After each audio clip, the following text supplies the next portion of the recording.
Olá a todos, é um prazer estar aqui no IFLog novamente, dessa vez para falar sobre o panorama da mobilidade elétrica no transporte público da região metropolitana de São Paulo. Eu sou Gabriel Rodrigues e escrevi esse artigo com os meus orientadores, o professor João Gilberto e a professora Silvanilza. Aqui a pequena agenda com a introdução, a revisão de literatura, a discussão sobre a mobilidade elétrica no mundo e no Brasil, as nossas considerações finais, os agradecimentos e as referências. Começando pela introdução, nós precisamos repensar o impacto das atividades na vida terrestre. O aumento dos gases do efeito estufa vem aumentando e, por consequência, aumentando a temperatura da Terra e causando o aquecimento global. Na mobilidade não é diferente, nós estamos buscando alternativas em relação à utilização dos combustíveis fósseis, que aumenta a emissão de CO2 e acaba gerando esse efeito estufa. Os ônibus elétricos reduzem drasticamente as emissões de gases poluentes, mas ele ainda é incipiente no Brasil, né? Fazer essa transição do combustível fóssil para o elétrico é viável e vantajoso dos pontos de vista econômico e socioambiental. Além disso, os motivos que fazem o sistema mais limpo ser pouco utilizado no Brasil. Esse é o nosso objetivo e é isso que a gente buscou trazer aqui para vocês através de uma pesquisa bibliográfica. Vamos começar pela revisão de literatura, né? Existem três modelos, digamos assim, de veículos elétricos em operação. Os trólebus, que eles andam, circulam conectados à rede elétrica, né, aos cabos de energia elétrica. Os ônibus a bateria, que utilizam a bateria para fazer essa propulsão, armazenam a carga e utilizam. E os ônibus híbridos, né, que utilizam um motor elétrico combinado a um motor a combustão para fazer os seus deslocamentos. Aqui em cima nós temos a tabela 1 que está apresentada no artigo, com a contabilização dos ônibus na região metropolitana de São Paulo, os ônibus elétricos, né? Nós temos os trólebus, os elétricos a baterias e os híbridos. Além da capital, existem ônibus híbridos no corredor ABD, que eles são intermunicipais pela MTU, e 2 veículos na cidade de Santo André, né? Então o total é de 327 veículos em operação na região metropolitana de São Paulo. Aí a gente começa a falar um pouquinho dos trólebus, né? Os trólebus estão em operação na cidade de São Paulo desde 1949. A primeira linha ligou o bairro da Aclimação ao centro da cidade, na Praça João Mendes. Essa linha existe até hoje. Ela foi esticada até o bairro do Pacaembu e atende pela denominação 408A, né? Machado de Assis Cardoso de Almeida. O trólebus tem uma produção nacional desde 1958. A produção começou a ser feita aqui no Brasil porque era difícil trazer os equipamentos de fora. Em 1976, através do plano Sistran, com os ônibus elétricos em operação de média capacidade, que não resultou, todo o plano não foi concluído, mas um pequeno modelo desse plano é possível ver no bairro da Moca, na zona leste de São Paulo, na Avenida Paz de Barros. Em 1980, com a rede intermunicipal de trólebus, né, que deu origem ao corredor ABD. Em 1998, os trólebus chegaram ao seu ápice, com 264 km de rede, 552 veículos em operação simultaneamente na cidade de São Paulo, além do corredor ABD. Em 2004, começou uma desativação do sistema trólebus, porque ele foi considerado um sistema inflexível, devido que o ônibus, para fazer a sua operação, ele precisa da rede aérea, estar conectado à rede aérea. E atualmente nós temos 168 km de rede na cidade de São Paulo, né? Continuando com a nossa revisão de literatura, os ônibus a bateria. Os ônibus a bateria, eles foram fabricados até o início do século XX, né? A gente pensa que é uma coisa nova, mas não é. Até o motor a combustão ele ficar bem utilizável, né? Ele ser maturável, os veículos elétricos faziam um enorme sucesso. Mas o que aconteceu, né? O que tinha naquela época era uma baixa autonomia desses veículos elétricos e as baterias eram muito pesadas. Entre 1910 e 1920 houve operação de ônibus elétricos no Rio de Janeiro. A China hoje investe muito para se tornar líder nessa tecnologia de ônibus elétricos. As principais empresas fabricantes de ônibus elétricos estão na China. Em 2013, iniciaram-se os testes com os ônibus a bateria na região metropolitana de São Paulo, tanto no corredor ABD como na capital. E em 2008, os veículos entraram em operação comercial na zona sul da capital, os 17 veículos que estão atuando lá, operando na linha entre a Unisa e o Terminal Santo Amaro, na zona sul. A autonomia desses veículos chega a mais de 200 km e atende a maioria das necessidades operacionais das linhas de ônibus hoje em dia. Além dos elétricos a bateria, nós temos os híbridos, né? Eles combinam o motor elétrico com o motor a combustão. Eles podem gerar a energia através de um motor elétrico e esse motor elétrico abastecer o motor a bateria, ou eles podem operar até determinada velocidade, 20 km por hora com o motor elétrico, e depois eles vão operar com o motor a diesel, né? Os híbridos eles deram confiabilidade e autonomia que os veículos a bateria até então não tinham durante o século XX, no começo do século XX.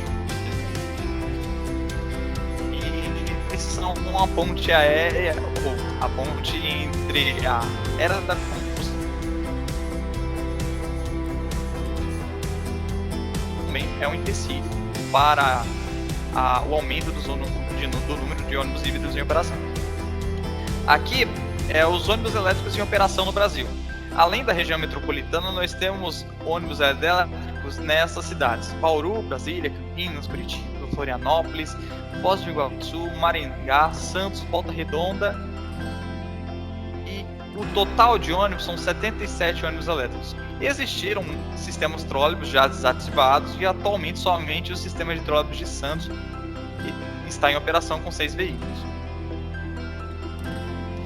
Agora a gente começa a nossa discussão sobre a mobilidade elétrica no mundo e no Brasil, né? Os sistemas de transporte sustentáveis é um dos objetivos de desenvolvimento sustentável da ONU, na Agenda 2030. O nível de poluição na nossa cidade, na cidade de São Paulo, está 60% acima da meta da OMS. E São Paulo tem uma pretensão de reduzir as emissões de CO2 até 2050. O setor de transporte é responsável por 1/4 das emissões de gás carbônico. E diversos países buscam as alternativas para a redução das emissões de gás através da mobilidade elétrica ou da eletromobilidade, que significa a mesma coisa. A utilização de veículos elétricos em sistemas de transporte público é uma realidade e está presente em diversos países. Um grande exemplo é a cidade de Shenzhen, na China. A cidade de Shenzhen tem 12 milhões de habitantes e uma frota de 16 mil ônibus totalmente elétricos. A frota da cidade de Shenzhen gerou uma economia de 300 milhões de toneladas de combustível, né? E 1 milhão de toneladas a menos de gás carbônico na atmosfera. A diferença entre a China e o Brasil é os incentivos fiscais dados às empresas que adotam métodos menos poluentes e ao investimento em pesquisa e desenvolvimento dados pelo governo chinês. Na América do Sul, nós temos 2 cidades que são referência, né, na operação de ônibus elétricos. Santiago, no Chile, que tem 10%, aproximadamente 11% da frota, 10,45%, são 776 ônibus elétricos. E Bogotá, na Colômbia, de onde tem essa fotinha aqui do lado, com 484 veículos elétricos, que é 5,38% da frota. Em São Paulo, nós não chegamos a 2% da frota. Em novembro passado, de 2021, foi anunciada a requalificação e ampliação dos corredores de transporte e uma redução de ICMS para a aquisição de veículos elétricos, né? E um aumento da frota de ônibus elétricos da capital a 2.500 unidades. Os elétricos não deslancham, pois a política de transporte urbano, na maioria das vezes, é municipal, com as compras de veículos realizadas pelos operadores de transporte. Eles também lucram com a revenda desses ônibus usados, e isso faz parte do negócio deles e impacta no custo de tarifas e nos custos operacionais. Existe a incerteza no valor da revenda dos ônibus elétricos e híbridos para outros mercados, ou cidades menores no caso. Dúvidas sobre o tempo de vida útil da bateria e também a necessidade de infraestrutura de carregamento, no caso dos elétricos a bateria, e da infraestrutura de subestações e rede aérea no caso dos trólebus. Os veículos elétricos também costumam ser mais caros e deixam os municípios receiosos de que a adoção desses veículos traga a necessidade de aumento de tarifa ou de maior subsídio público para as operações de transporte. Assim, para você substituir a matriz energética, deve haver uma iniciativa de governo solidamente embasada, com um plano estratégico responsável, com início, meio e fim, para que dê certo esse projeto de substituição. Se a gente fazer uma comparação financeira entre os ônibus elétricos e a combustão, a gente vê que os elétricos são eficientes na cidade de São Paulo. A disponibilidade de energia dos trólebus no ano de 2008,5%. E houve também a confiabilidade nos equipamentos elétricos. Para os trólebus são necessários as redes aéreas e as subestações, como a gente já disse. E os ônibus a bateria também apresentaram bom desempenho na cidade de São Paulo, de acordo com a São Paulo Transporte, e há uma viabilidade operacional desses veículos em larga escala.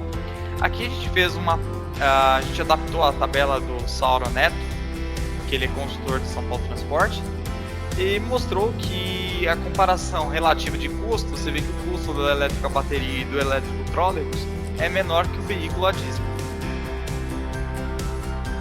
E os pesquisadores na Europa, como o Mathieu e o Olek, citam que os veículos elétricos são muito importantes para a redução da emissão de gases, principalmente se a energia elétrica vem de fontes limpas. E o Brasil tem uma matriz energética de fontes limpas, como as hidrelétricas, como a biomassa e também como as fontes eólicas. Diferentemente da Europa, que trabalha na maioria das vezes com carvão e termoelétricos. Por fim, as nossas considerações finais. Na cidade de São Paulo existem esforços para se ter uma frota elétrica, mas as metas não vêm sendo cumpridas. Nas outras cidades da região metropolitana não existem projetos para a implementação de veículos elétricos. Mesmo com esse custo operacional mais baixo, a incerteza na revenda dos veículos elétricos são uma dificuldade para a viabilidade operacional desses veículos. Com a agenda ambiental em pauta, aumentam-se as chances de novas tecnologias de transporte serem testadas e aplicadas em larga escala, com players importantes na indústria e com interesse na eletromobilidade. A gente vê Mercedes-Benz entrando nesse aspecto, já nesse aspecto, e com a chegada de players que trabalham com os operadores, a tendência é que você tenha um aumento desses veículos. Os trólebus eles estão sendo preteridos com relação aos veículos a bateria, por serem considerados mais flexíveis, e a sua utilização de baterias, como é feito na Europa, ou de forma híbrida, como na Silver Line de Boston, aumenta a flexibilidade de sua utilização. Em trabalhos futuros, seja feito o levantamento da subutilização da rede de trólebus da cidade de São Paulo.